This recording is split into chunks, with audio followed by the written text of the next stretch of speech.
మీ అందరితో. అంటే ఎందుకంటే నా రాజకీయ ప్రయాణము కష్టంతో కూడుకున్న ప్రయాణం. నేను కులం పేరు మీదనో, నేను కులంతో వచ్చిన నాయకుడు కాదు. రాత్రి కూడా జెండాలు కట్టి పగలు ధర్నాలు చేసి ప్రజల మెప్పుతోడు వచ్చిన లీడర్ని జగ్గారెడ్డి. చాలా మంది కులాల పేరు మీద వస్తారు, వస్తారు, అట్లా ఇట్లా వస్తారు, కానీ నాది ఆ పుట్టుకగానే కాదు నాది. కాబట్టి ఈ గెలుపు ఓటంలో నన్ను ప్రభావితం చేయాయి.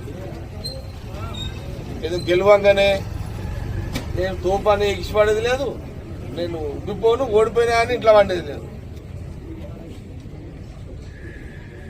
నేను మొన్ననే చెప్తే అరే నాయన ఇంకా 10 ఏళ్ళు నేను పోటీ కూడా చేయాలని కూడా చెప్పిన.